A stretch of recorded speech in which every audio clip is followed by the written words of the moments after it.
한 청년이 있었습니다. 그 청년은 미래가 촉망받는 그러한 유능하고 또 기대가 되는 명문가 출신의 출세한 청년이었습니다. 21살에 영국의 국회의원이 된 윌리엄 웰버포스라는 청년을 기억을 하게 됩니다. 옛날 말로 하면은 그런 사람들을 엄친아라고 부르고, 요즘에는 사기캐 이런 말 쓰던데, 너무 이렇게 모든 걸 다 가진, 말도 잘하고 공부도 잘하고 운동도 잘하고 겸손하기도까지 한 그러한 인물이 윌리엄 웰버포스였을 거로 생각이 됩니다. 그는 성공이 젊을 때부터 보장된 그러한 트랙에 놓여 있었습니다. 그러나 1785년도에 그가 예수님을 믿게 되었습니다. 회심을 경험을 했습니다. 자기 인생에 큰 변화가 생기게 되었습니다. 자기가 얼마나 죄인인가를 깨닫고 나서 인생을 돌아보고, 내가 정치를 그만둘까? 이것이 하나님의 뜻인가? 하는 그러한 돌아봄의 시간을 갖게 되었습니다. 그때 그를 만나준 사람이 있었는데, 그 사람은 전직 노예 상선, 노예 무역을 했던 그 선장이었습니다. 그리고 그 사람은 나중에 Amazing Grace라는 노래를 작사한 존 뉴턴이었습니다. 그 존 뉴턴은 이 웰버포스 청년에게 다가가서 하나님께서 당신을 향한 부르심이 있을 것이다. 그 곳에서 하나님의 맡기신 일들을 감당하라. 이런 조언을 해주게 됩니다.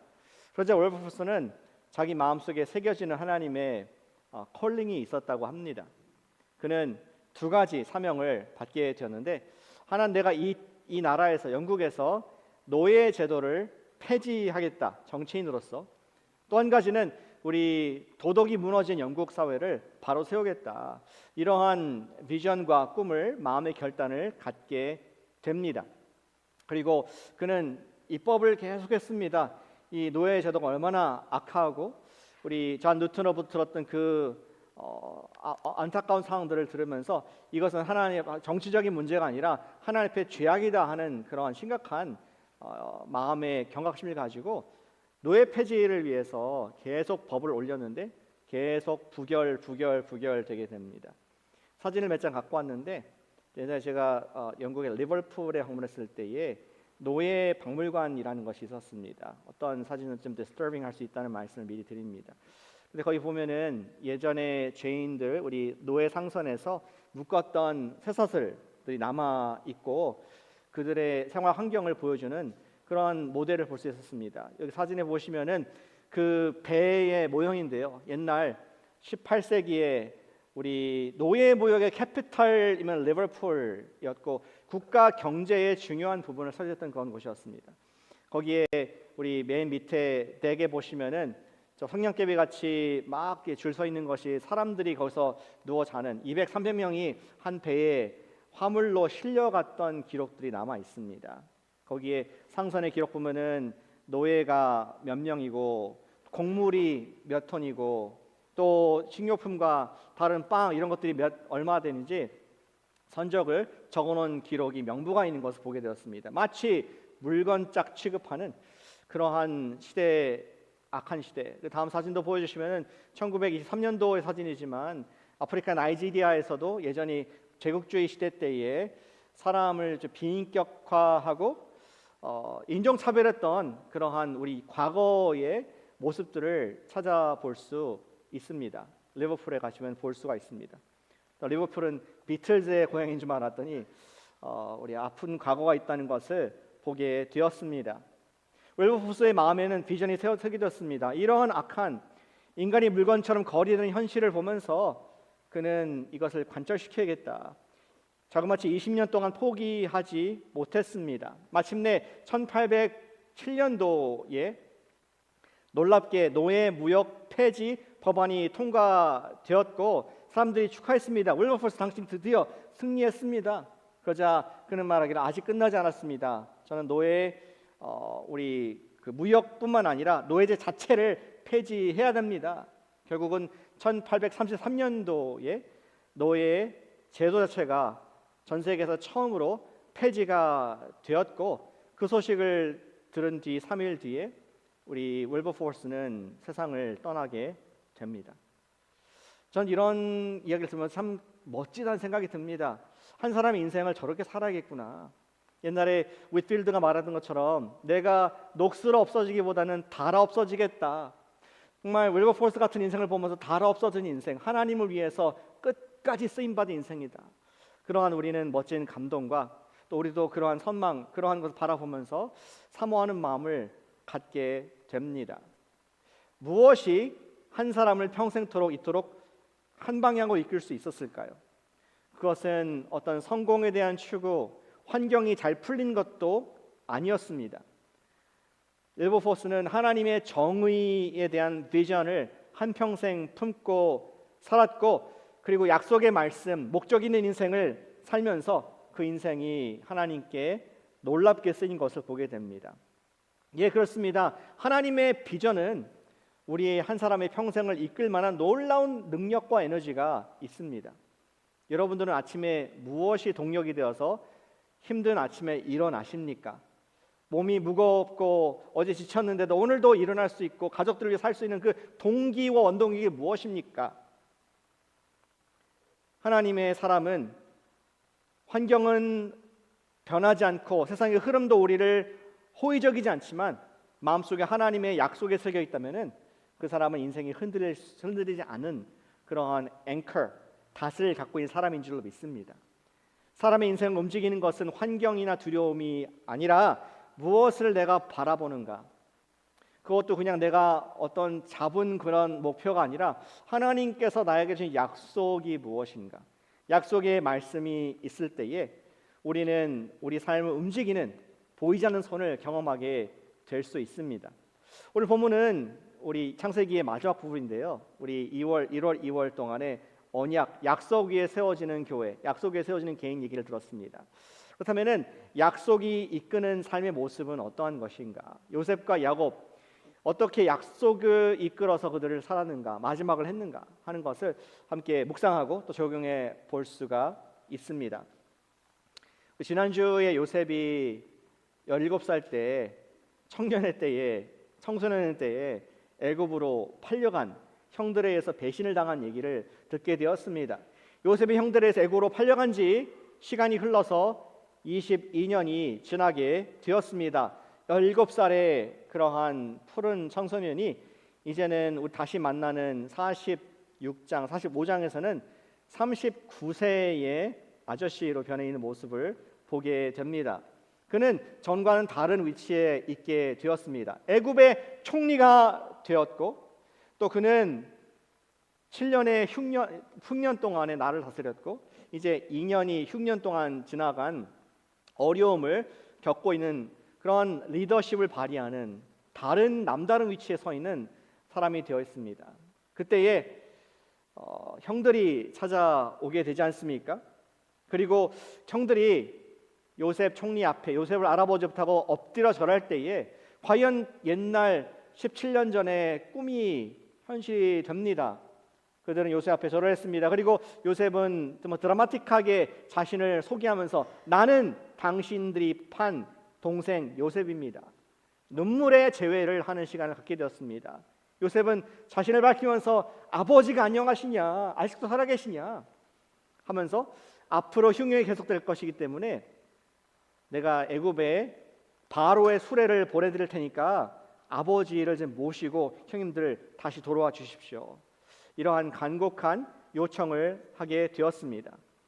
오늘 읽게 되는 장면, 창세기 46장은 어떻게 야곱의 인생 그리고 요셉의 인생이 하나님의 약속을 이끌었는지를 보여주는 장면으로 들어가는 우리 중요한 장입니다. 46장 1절부터 4절까지 말씀을 화면에 띄워주시면 함께 하나님 말씀을 읽도록 하겠습니다. 읽습니다. 이스라엘이 모든 소유를 이끌고 떠나 브엘사바에서 이르러 그의 아버지 이삭의 하나님께 희생제사를 드리니 그 밤에 하나님이 이상 중에 이스라엘에게 나타나 이르시되 야곱아 야곱아 하는지라. 야곱이 이르되 내가 여기 있나이다 하매 하나님이 이르시되 나는 하나님이라 내 아버지의 하나님이니 애굽으로 내려가기를 두려워하지 말라. 내가 거기서 너로 큰 민족을 이루게 하리라. 내가 너와 함께 애굽으로 내려가겠고 반드시 너를 인도하여 다시 올라올 것이며 요셉이 그의 손으로 내 눈을 감기리라 하셨더라. 아멘. 이스라엘은 그의 죽은 줄만 알았던 요셉이 살아있다는 그 소식을 듣고 인생이 완전히 바뀌는, 부활하는 그런 감격의 순간을 경험을 하게 되었을 것 같습니다. 그리고 지금 애굽의 바로의 수레가 자기 집 앞에 주차되어 있는 모습에 이게 진짜구나 느낄 수 있었습니다. 그러나 우리 이스라엘은 애굽으로 내려갈 마음이 내키지 않았습니다. 지금 평생 살아온 가나안 약속의 땅을 떠나야 한다는 생각에 발걸음이 도저히 떼어지지 않았습니다. 요즘 한국으로 역이민을 가시는 분들이 계시죠.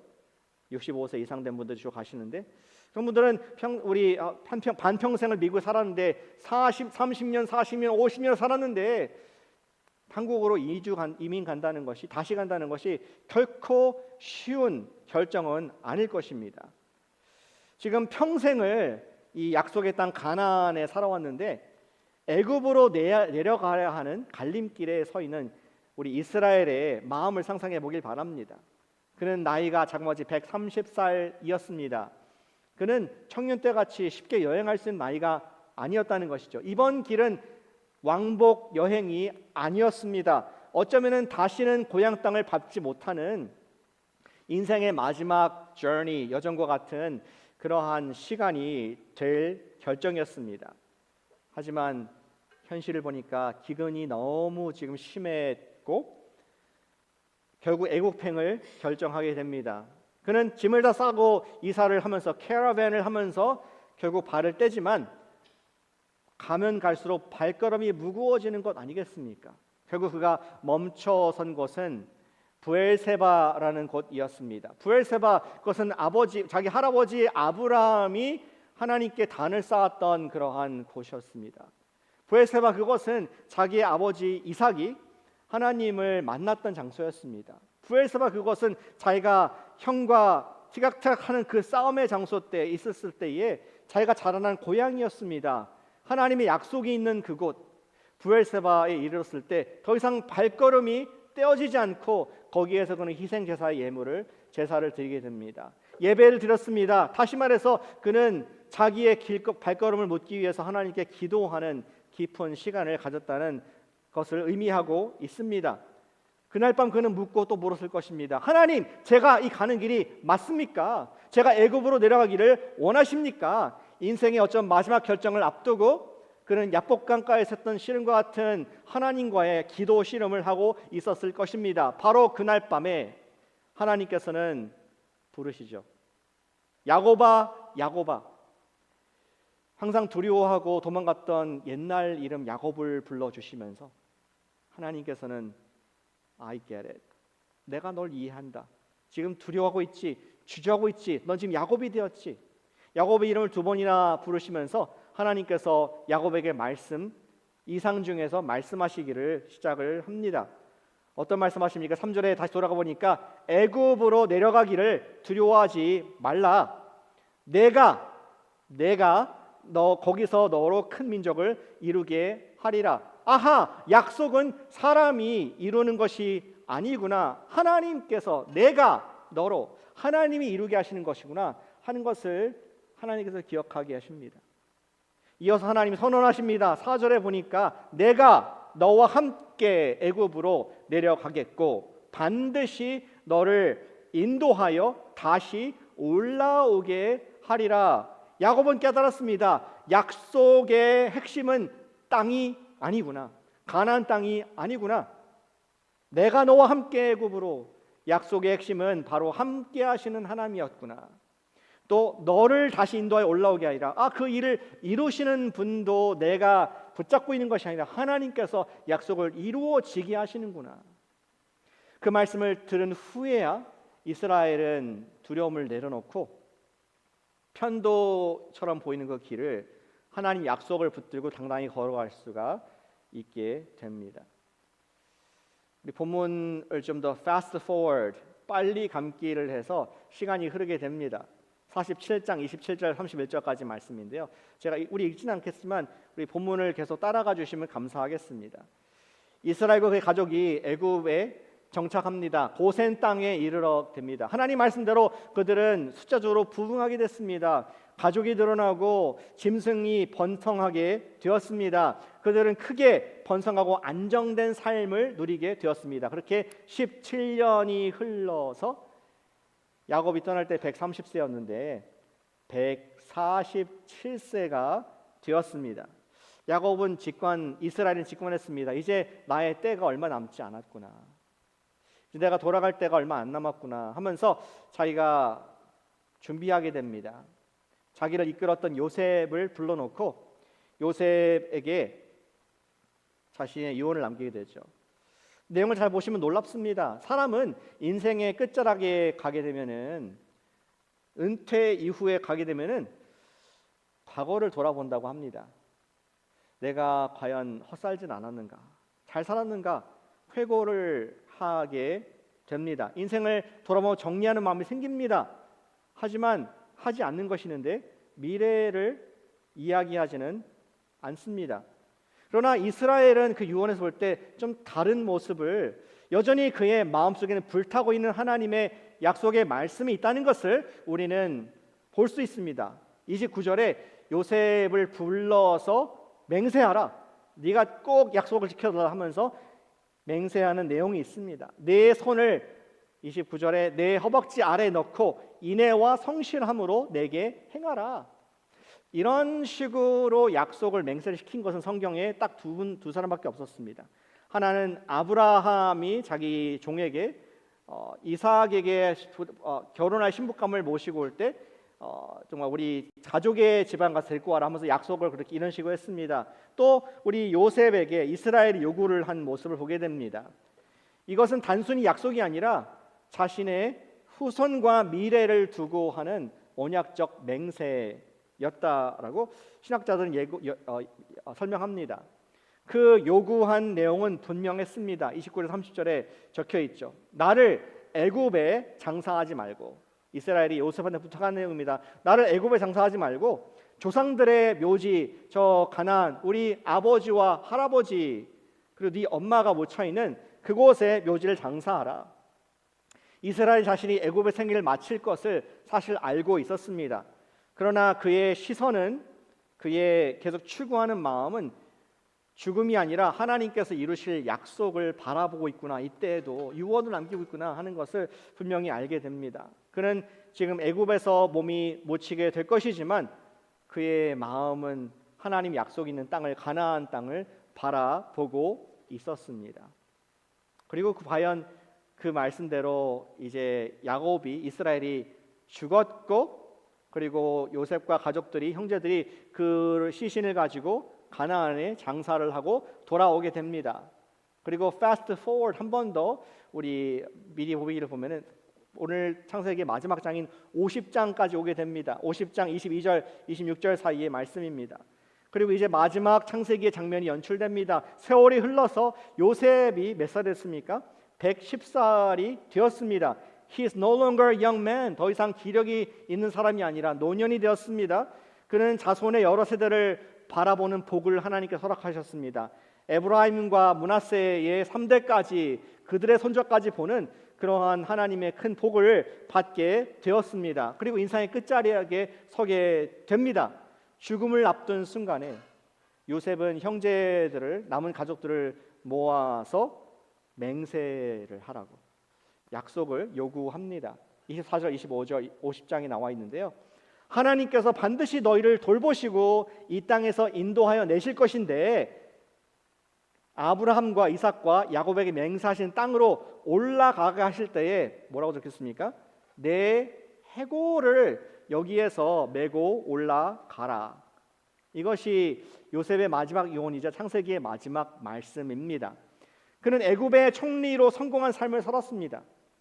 자신의 하지만 마음이 애굽에 있지 않고 그는 먼 곳을, 소망은 현재의 번영이 아니라 하나님께서 이루실 약속이 있다는 것을 우리 창세기는 강조해주고 있습니다. 아버지 이스라엘이 붙들었던 그 약속을, 그리고 요셉도 똑같이 동일한 믿음을 붙잡고 있었고 다음 세대에게 이 약속을 넘겨주는 그 모습을 창세기는 끝까지 우리 약속 위에 세워진 인생의 모습을 보여주고 있습니다.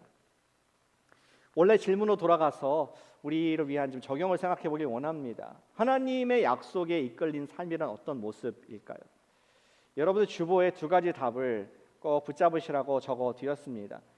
하나님의 약속에 붙잡힌 인생은 어떠한 모습입니까? 첫 번째로 약속이 오늘의 순종을 결정하는 인생이 약속에 이끌린 삶입니다. 같이 해주시면 좋겠습니다. 약속이 오늘의 순종을 결정한다.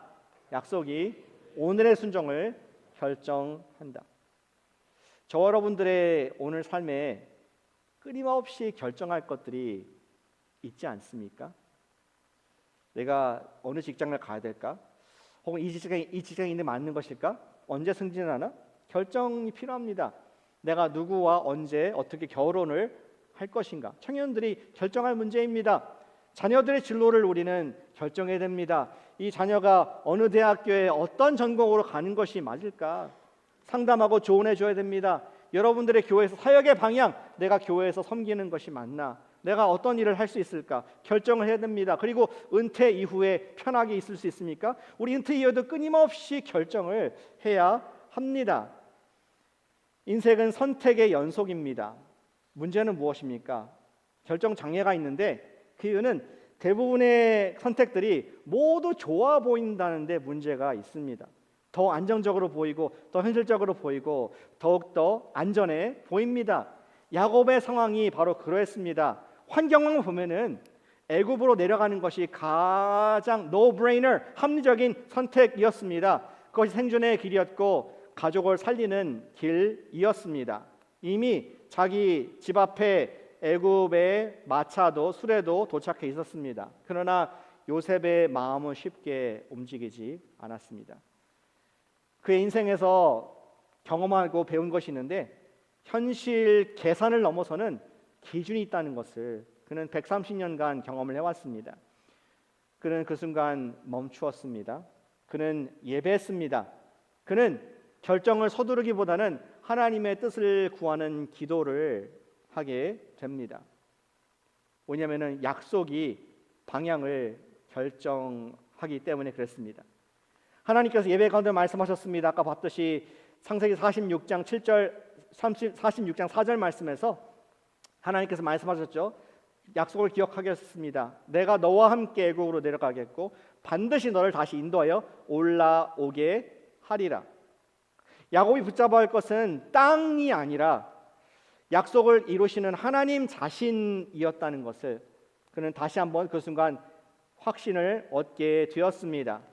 야곱이 변화무쌍한 노년에도 결정할 이런 상황에서 흔들리지 않을 수 있었던 것은 그 안에는 나침반이 있었기 때문입니다. 컴퍼스가 있습니다. 어떤 moral compass, 윤리적으로 옳고 그런 컴퍼스가 아니라 그 나침반은 하나님의 약속이자 나를 향한 하나님의 사명과 하나님의 목적이 분명하게 야곱에게 있었기 때문에 그는 결정 장애를 경험하지 않았습니다. 오늘 설교의 제목이 약속이 이끄는 삶인데 여러분 잘 아시는 목적이 이끄는 삶과 비슷하지 않습니까? 뭐 해 아래 세우는 것이 없습니다. 항상 improvise 하는 것인데 제가 정한 제목이에요. 릭 월 목사님이 우리 목적이 이끄는 삶에서 이런 말씀을 한 것을 기억합니다. 하나님이 없는 삶은 목적을 잃고 목적을 잃은 삶은 의미를 잃는다. 이런 좋은 말을 한 번 더 읽어야 됩니다. 하나님이 없는 삶은 목적을 잃고 목적을 잃은 삶은 의미를 잃는다. 이것이 우리 그리스도인의 삶인 줄로 믿습니다. 환경에 반응하는 삶이 아니라 그냥 좋은 기회가 왔네, 이것이 좋아 보이네, 남들이 다 긴 줄에 남들이 많은 그런 환경에 반응하는 삶이 아니라 하나님의 약속과 목적에 순종하는 삶이 약속이 이끄는 우리 그리스도인들의 삶인 줄로 믿습니다. 사랑하는 여러분, 우리도 약속이 이끄는 순종을 할 수 있기를 축복합니다. 약속이 이끄는 순종을 매일 하시기를 축복합니다. 전 작년에 한 가지 중요한 선택의 순간을 경험을 하게 되었습니다. 캘리포니아에서 꽤 큰 신학교에서 저한테 교수로 와달라고 이렇게 제안을 한 것이었습니다. 그것도 뭐 제가 어떻게 알았겠습니까? 뭐 서치하고 잡서치하고 다니지 않습니다. 그런데 제가 존경하는 두 분의 교수님들이 각각 따로 동시에 저한테 지원해 보라고 얘기를 한 것입니다. 딱 맞는 위치인 것 같다. 제 마음이 흔들렸습니다. 왜냐하면 목회만큼 또 보람된 것이 우리 목회자들, 후학들을 다음 세대를 이루는 것도 정말 하나님의 일이 아닌가 정말 하는 생각이 들었습니다. 그래서 두 분이 저를 추천했기 때문에 제가 단칼에 no 할 수는 없었고 기도해 보겠습니다. 기도하는 시간을 갖게 되었습니다.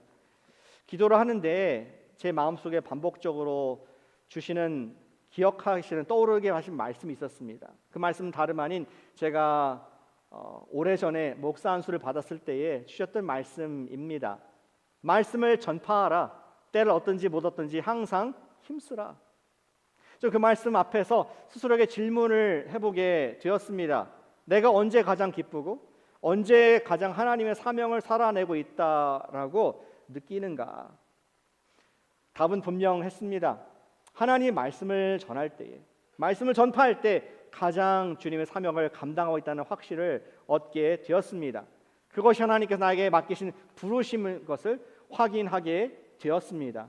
그래서 추천하신 분들에게 감사하지만 저는 목회에 전념하겠다고 말씀을 드렸습니다. 잘했나요? 반응이 없으신 거 보니까 좀 다시 한번 연락을 한번 해봐야 할지 모르겠습니다. 할렐루야.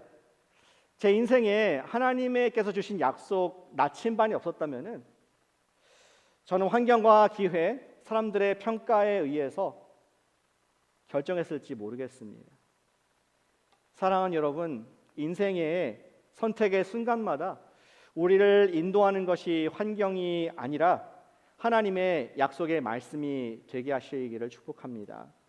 그것은 나이와 상관없습니다. 이제 내가 은퇴했으니까 그냥 편하게 살면 되지가 아니라 여러분들 커리어는 은퇴했지만 우리 인생 은퇴하신 거 아닙니다.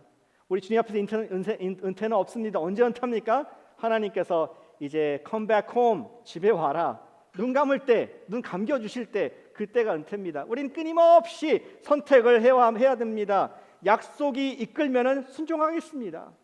그것이 우리의 믿음이 될 때에 우리는 반석 위에 끝까지 승리하는 인생을 살게 될 줄로 믿습니다. 매일 약속이 이끄는 순종의 삶을 사는 우리 교회가 되기를, 제가 되기를 축복합니다. 우리 하나님의 약속이 이끄는 삶의 모습이란 말씀 앞에, 약속 앞에 순종하는 삶이 모습입니다. 두 번째, 우리 약속이 이끄는 삶이란 약속이 미래의 선택을 결정한다는 것입니다. 같이 해주시면 감사하겠습니다. 약속이 미래의 선택을 결정한다. 약속이 미래의 선택을 결정한다. 현재 순종뿐만 아니라 미래의 결정까지도, 선택까지도 결정한다는 것입니다.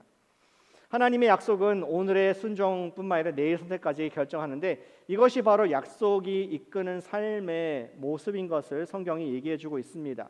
야곱은 그의 인생의 말년을 흔히 애굽에서 보내게 될 줄을 누가 알았겠습니까? 다시 가나안으로 돌아오지 못할 것을 나중에 깨닫게 되었습니다. 그럼에도 그는 하나님의 약속을 바라보면서 한 가지 결정을 내립니다. 내가 죽은 후에라도, 요셉아, 후에라도 애굽이 아닌 약속의 땅 가나안에 장사해 달라는 그런 유언의 얘기를, 미래의 선택을 결정짓는 얘기를 합니다. 이는 하나님께서 반드시 다시 그를 돌아오게 하시겠다 했던 아까 창세기 26장 4절 말씀을 믿었기 때문입니다. 좀 생각해 볼게요. 죽음을 앞둔 사람에게 내가 어디에 묻히는지가 그렇게 중요할까요? 나한테 현실적으로 중요합니까? 우리도 여기서 돌아가시는 우리 어르신들 계신데 그분들이 화장을 하는 경우가 많습니다. 요새는. 그리고 그런 말을 많이 들어요. 어떻게 죄를 처리하실 것입니까? 그러니까 많은 경우에 태평양에 뿌려져 가지고 헐헐 뭐 너무 날아가고 싶다, 뭐 한국까지 가고 싶다 이런 얘기들을 하셨다. 어르신이 이런 얘기를 듣는 경우가 종종 있습니다. 근데 죽은 다음에 내가 어디 묻힌지 사실 나한테는 아무 의미가 없습니다. 내가 거기에서 살 수 있는 것도 아니고 어떠한 뭐 아무런 의미가 없는 것입니다. 야고보에도 사실 큰 의미가 자기한테는 개인적인 의미가 없어 보일 수 있습니다. 그러나 그의 선택은 자신을 위한 것이 아니라 다음 세대 요셉을 향한 믿음의 선언이었습니다. 그리고 아까 본 것처럼 창세기 50장에서 요셉 또한 그것을 받아가지고 동일한 선택을 합니다. 죽음을 앞두고 형제들에게 말하죠. 24절 25절 아까 다시 돌아가 보면은 하나님이 반드시 우리 형제 너희들을 돌보시리니 내 해골을 거기서 메어 가져 주시길 바랍니다 라는 말을 합니다. 똑같은 이야기를 할게요. 애굽의 총리였던 요셉이 어디에 묻히는가 게 중요하겠습니까? 그냥 애굽의 영광스러운 묘라도 제대로 남을 수 있는 그런 곳에 있는 것이 더 나을 수도 있을 텐데 굳이 나중에라도 내 뼈라도 추려서 가져가 주십시오. 왜 그런 말을 했겠습니까? 그는 하나님의 약속을 바라보며 미래를 선택했기 때문입니다. 요셉과 야곱의 선택은 한 개인을 넘어서서 장차 수백만 명이 될 이스라엘 백성들을 향한 믿음의 표지판이 될 것이었습니다. 약속은 세대를 넘어서 기억이 됩니다. 그것이 목적이었습니다. 그리고 좀 더 패스트 포워드 할까요? 출애굽기까지 뚫고 들어가면은 430년 후에 우리 요셉이 죽은 430년 후에 하나님께서 이스라엘을 드디어 출애굽시키시는 사건이 등장하게 됩니다. 그때 그 민족을 이끌었던 모세가 그날 밤에 급하게 바로를 피해서 이스라엘 백성들을 데리고 나가는데 그 바쁜 와중에 챙겨간 것이 있었는데 무엇 챙겼습니까? 요셉의 유고를 굳이 보자기에 싸가지고 챙겨 나가는 모습을 성경이 기록해주고 있습니다. 출애굽기 13장 19절 말씀 제가 읽진 않겠습니다. 보여주세요. 그러한 기록을 요셉의 유고를 가져갔다는 얘기가 남겨져 있습니다. 요셉의 믿음의 선택은 세월 속에 잊혀진 것이 아니라 모세가 알고 있었고 이스라엘 백성들이 다 알고 있는 약속의 말씀이었던 것이 기록으로 남아 있습니다. 그리고 나서 그때부터 40년 후 이스라엘 백성이 광야에서 돌고 드디어 이제 가나안 땅에 들어갔을 때에 요셉의 뼈가 약속의 땅 가나안의 굴에 들어가는 모습을 우리 여호수아 끝에 말씀인 24장 32절 말씀에서 기록하고 있습니다. 성경은 요셉의 뼈 얘기를 계속 3번이나 하고 있습니다. 요셉의 결단은 결국 470년의 시간이 넘어서 지나서 이루어졌습니다. 한 사람의 믿음의 선택이 한 민족에게 세대를 거듭해서 하나님의 약속을 기억하게 하는 그러한 사이니지, 표지판이 되었던 것을 성경이 우리에게 말씀해주고 있습니다. 그리고 그것을 구약을 또 넘고 뚫어서 신약에 있는 히브리서 기자는 이 사건을 기억하면서 우리에게 본을 삼으라고 히브리서 11장 22절에서 이렇게 기록하고 있습니다. 같이 한번 읽어보실까요? 히브리서 11장 22절 말씀 읽습니다. 믿음으로 요셉은 임종시에 이스라엘 자손들이 떠날 것을 말하였고 자기의 뼈를 위하여 명하였으며 믿음으로 한 것이었다.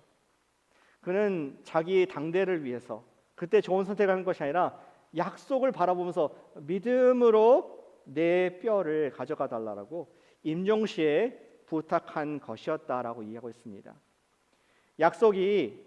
하나님의 약속이 다음 세대의 방향을 결정합니다. 약속은 한 사람의 인생을 넘어서는 나의 가족의 미래, 우리의 민족의 미래도 결정합니다. 사랑하는 여러분, 그런 질문을 좀 해보시면 어떨까요? 우리의 자녀들은 우리를 어떻게 기억할까? 내 자녀들은 나를 어떻게 기억을 할까? 환경이 아니라 하나님의 약속을 따라 결정했던 사람으로 기억될 우리 가족의 믿음의 유산이 있는가? 사랑하는 여러분, 믿음의 자녀를 위하여 약속이 이끄는 삶을 오늘 선택하시기를 축복합니다. 어떤 자녀에게 물었습니다. 부모님 하면 떠오르는 것이 무엇이냐? 무슨 생각이 나느냐? 부모님. 잠시 생각하다가 이렇게 말을 했다고 합니다. 우리 부모님은 중요한 결정을 할 때마다 항상 먼저 기도를 하셨습니다. 그 자녀에게 신앙은 교회에서 가르치는 교리가 아니었습니다. 그 자녀에게 신앙은 하나님의 약속을 따라 산 기도의 삶의 연속이었습니다. 믿음의 자녀를 위하여 약속이 이끄는 삶을, 우리 미래를 위해서 오늘 약속이 이끄는 삶을 선택하실 수 있기를 축복합니다. 그리고 그런 삶을 누가 사셨습니까? 우리가 바라보는 믿음의 주님이신 예수님께 사셨습니다. 믿음의 주이신 예수님께서도 약속을 따라 사셨고 그 약속의 성취로 십자가를 지셨습니다. 우리가 잘 아는 요한복음의 19장 30절에 보시니까 예수님께서 그때까지 십자가에 오를 때까지 바라보셨던 것이 미션이었구나. 여기 예수께서 심포도를 받으신 후에 이르시되 다 이루었다 테텔레스타이라고 하시면서 머리를 숙이시고 영원히 떠나시더라. It is finished. 약속이 다 이루어졌다. 예수님이야말로 약속이 이끄는 삶을, 저와 여러분들을 끝까지 구원하기 위해서, 온 인류를 위해서 하나님의 백성 되고 용서하기 위해서 약속을 쫓아 살았던 예수님이신 것을 성경이 완성을 기록하고 있습니다. 약속이 예수님 삶을 이끌었듯이 제자된 우리도 하나님의 약속에 이끌린 삶을 살게 되어야 하겠습니다. 사랑하는 여러분, 기억하기를 원합니다. 오늘 내 믿음의 순종이 내 삶의 확신이 되고 내일 자녀들의 방향이 되며 미래 세대의 신앙이 된다는 것을 우리 기억하시기를 축복합니다. 따라서 오늘 매일매일 약속을 따라 순종하는 삶에 헌신하십시다. 약속이 이끌면 걸어가고, 약속이 이끌면은 멈춰서고, 약속이 이끌면은 순종하는 삶을 사실 수 있기를 축복합니다. 우리 자녀들의 인생은 하나님의 그런 약속 위에 세워진 단단한 견고한, 세대를 타지 않고 하나님의 영원한 열매 맺는 그러한 반석 위에 세워질 줄로 믿습니다. 약속이 이끄는 삶을 우리 1월과 2월만이 아니라 26년도 내내 약속에 이끌려 삶을 살고 주님 앞에 고백하는 예수 나를 인도해 주셨습니다. 단단한 반석 위에 인도하셨고 주님께 영광 올려드립니다. 이러한 삶을 살아내는 우리 코너스톤 교회 한 분 한 분 모두가 되시기를 예수님의 이름으로 기도하고 축복합니다. 아멘. 우리 말씀 마음에 담으면서 기도하는 시간 갖습니다. 올라와 주시고.